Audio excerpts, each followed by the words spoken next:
Hey everybody, welcome back to the channel. Today, Jeep has officially pulled the covers back on its all-electric 2026 Jeep Recon, or EJ. Now, this open-air off-road SUV enters the lineup in a unique way, not replacing any current Jeep, but instead carving out its own niche as the brand's only D-segment adventure SUV.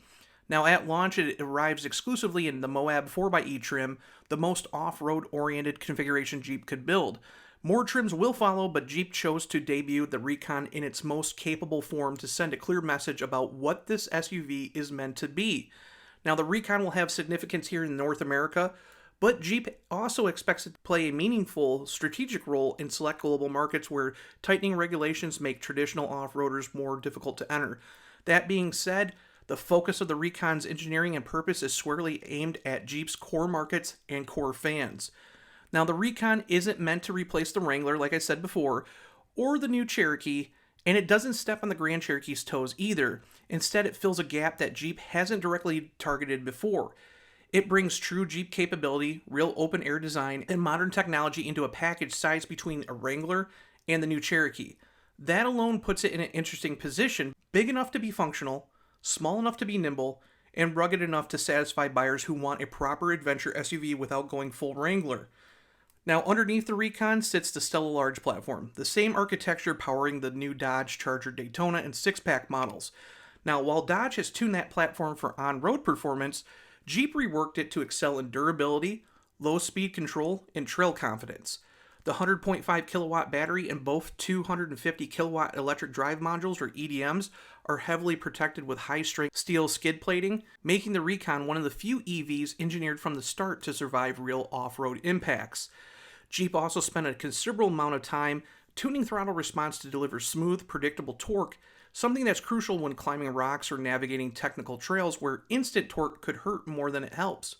The suspension setup uses a short, long-arm front and integral link rear, giving the SUV solid articulation and stability. The low center of gravity from the battery pack improves off-road balance, helping the Recon feel planted in situations where taller gas SUVs might feel unsettled. Now, power comes from dual EDMs for a combined 650 horsepower, 620 pound-feet of torque, and that's enough to push Recon from 0 to 60 in around 3.6 seconds. Now, range for the Moab 4xe lands at an estimated 230 miles, with later trims expected to reach around 250. Now, DC fast charging brings the battery from 5% to 80% in about 28 minutes, and Jeep claims roughly 100 miles of added range can be gained in under 10 minutes under ideal conditions. For most Jeep buyers, the range numbers make sense for real-world use, especially given how EVs excel at low-speed travel and regenerative braking on trails. Now, design-wise, the Recon doesn't try to mimic the Wrangler, nor does it try to chase a swoopy, futuristic EV look. It's boxy, it's upright, unapologetic, it's totally Jeep. And Jeep made sure that the Recon looks like a Jeep first, and an EV second. The signature illuminated 7-slot grille rings give it a modern touch without abandoning heritage. Short overhangs, wide tracks, squared fenders, and aggressively styled Moab trim package make the SUV look ready for dusty trails and rock climbs instead of mall parking lots. One of the Recon's biggest selling points is its open-air capability, something no other electric SUV currently offers.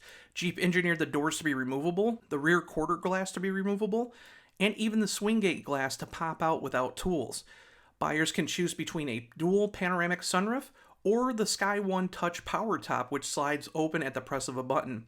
Now, Jeep even moved the speakers under the seats to preserve audio clarity while the doors are off. It's classic Jeep thinking, preserving the experience and not just the look. Now, inside, the Recon blends rugged practicality with modern tech. The interior features a large 12.3-inch digital gauge cluster, a massive 14.5-inch Uconnect 5 system with navigation, and a straightforward combination of digital HVAC controls and physical knobs for essential functions. Storage is plentiful with a two-tiered center console, modular door panels with removable straps, and a sizable 3 cubic foot frunk. Now, the Moab's unique Joshua Tree tan interior also adds a design element inspired by real-world exploration while still feeling durable enough for trail use. Capabilities where the Recon earns its Jeep badge. The Moab 4xe trim comes with 33.8 degrees of approach, 23.3 degrees of breakover, 33.1 degrees of departure, and 9.1 inches of ground clearance, an electronic rear locker, 15-to-1 rear gear reduction, steel skid plates, and dedicated rock mode in select terrain give the Recon real trail credentials. It may not be a Wrangler Rubicon, but the Moab trim positions it squarely between Wrangler Sahara and the Wrangler Rubicon in capability. Impressive for a unibody EV. Color choices at launch will include 10 choices. There's bright white, silver zinth, stingray, diamond black, red hot, hydro blue, 41, fathom blue, juice, and coppercino. Now, Jeep plans to treat the Recon palette the same way it does with the Wrangler, rotating in limited editions and special colors over time to keep things fresh, so there's going to be a lot more to come. And according to the Jeep Design Studio, they haven't chose a color yet that does not look good on the Recon. Now, here's where things get interesting, because the Recon to me feels more like a spiritual successor to the 84 to 2001 Cherokee XJ than today's new Cherokee KM. It's square, functional, capability focused, and inherently adventurous. In a lot of ways, the Recon feels like more of a modern evolution of the XJ that never happened. And it raises a legit question.